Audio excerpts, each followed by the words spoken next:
So since we last talked, Ohio State defeated the Notre Dame Fighting Irish. It was 34-23.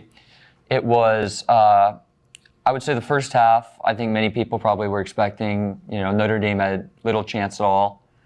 Ohio State's offense in the second half, however, sort of stalled out.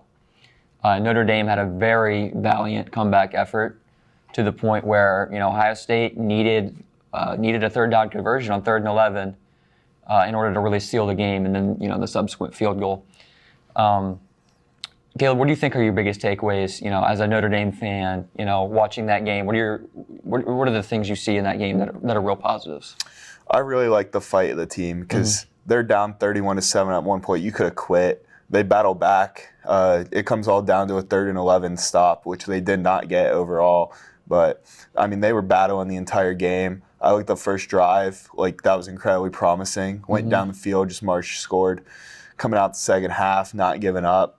They made it a ball game. It was pretty fun to watch. I'm not happy with how it ended, but it's good momentum to come in the offseason. They're returning 16 starters, I believe. So I look for them to make a run next year, build on this, and go win it next year. Right, and if you look at the first drive of the game, I think all Ohio State fans, everyone in the state of Ohio for that matter, we were kind of getting a little nervous there after watching Riley Leonard run the ball down our throats. It really was. We had no resistance, it seemed like. But that sort of when you run the ball 8 or 9 times in one drive with your quarterback, that sort of thing's not really sustainable. Yeah. And I think you saw Riley Leonard, maybe a little shooken up after that. But, you got to give them credit. They came out in that game, they drew up a heck of a first drive that had everyone nervous. But then you also have to give the Buckeyes credit. We scored on our first drive as well. Jeremiah Smith, we sort of took a play out of Alabama's playbook against us in the championship game a couple years back. It was a great play, great. And then you look at the 3rd and 11. Yeah. It's one of those play calls on defense, for Notre Dame where, when you bring a lot of pressure there, it's one of those plays where you look like a genius if it works, or you look like a complete, buffoon if it doesn't. Yeah. And I think, it's easy to just judge that and say, no safety help, Jeremiah Smith one-on-one coverage. It's a bad call, but I think, it's one of those situations. Had it worked, everyone's praising him. So, and then after the game, you see a couple days later, Ohio State's offensive coordinator and defensive coordinator both gone. Notre Dame's dealing with the same thing. I think it's a sign of a good football team where after the season's over, you have so much interest from other schools, even the NFL, that, you have all these coaches that are leaving. I think it just shows how great these coaching staffs were, that all these other programs, NFL teams, are taking notice on just how impactful these coordinators are for their teams, and they just want a piece of it. Like Al Golden is now on the Bengals, Jim Knowles to Penn State, Chip Kelly to the Raiders. Yeah. Just a testament to the culture of these two teams and how well they are at winning. And going back to that 3rd and 11, I think Notre Dame's been doing this all year.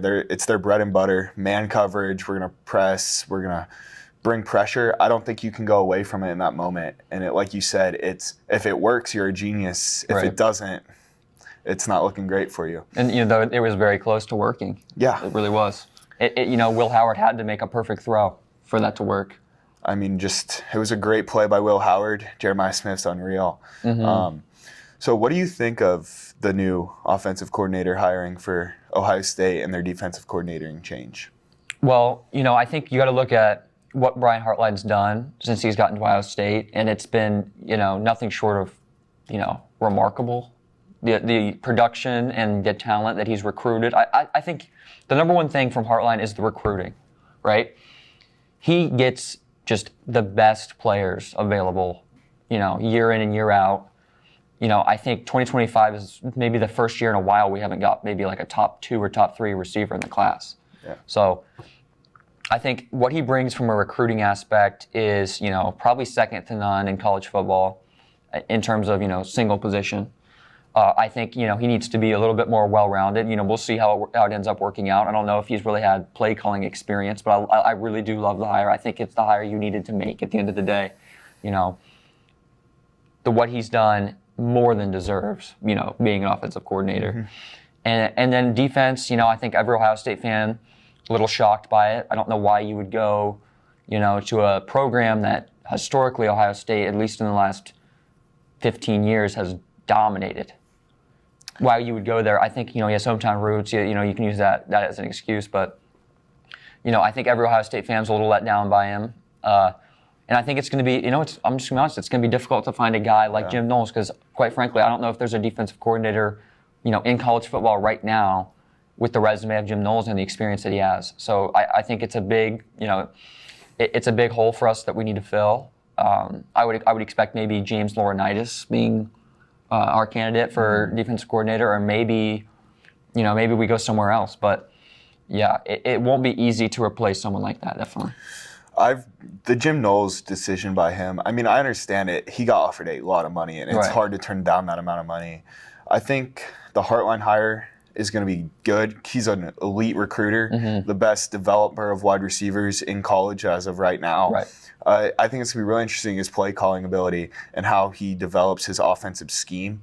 I mean, it also helps to have Ryan Day as your head coach, who's an offensive genius. Right. I think we'll see Ohio State shift away from, I think it will be very pass heavy.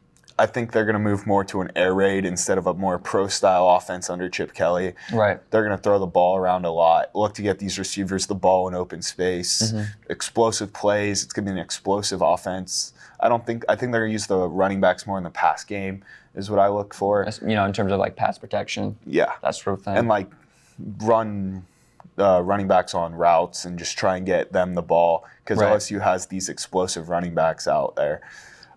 Defensively, I look for it to be like continuity if they hire James Laurinaitis, keep the similar system in.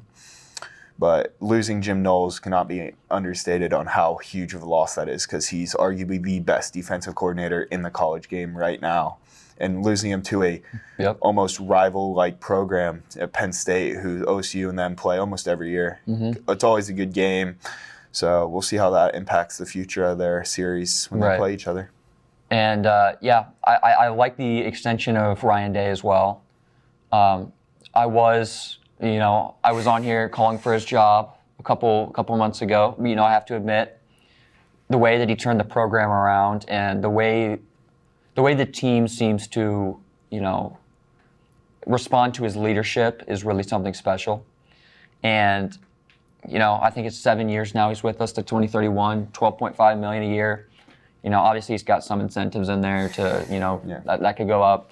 But I really do like the hire, or the extension, I should say. But I think this next season for Ohio State, we have a chance to repeat, but it's really gonna depend on who we have a defensive coordinator and how they perform. If we can have any sense of what Jim Knowles was doing, I think we have a good chance. But if we have a Kerry Coombs type of situation where we just can't do anything on defense, I feel like it would be terrible for us, and we'd have no chance. That paired with a new offensive coordinator, new quarterback, I mean, you're replacing a lot of guys on the O-line. I think it's going to be really difficult for a repeat. I think they're a playoff team for sure, but you're looking at a new starter at quarterback, never really started before, now a new offensive coordinator who's never really done this before. And if their defense, I think they're going to need their defense huge next season. Right. Because if their offense is struggling, they'll need them to help maybe bail them out of some. But if they're struggling, this could not be very good. And we'll see how they do with Michigan. All right, great. We have Texas, the home opener. So that'll be a great game. Definitely. Yeah.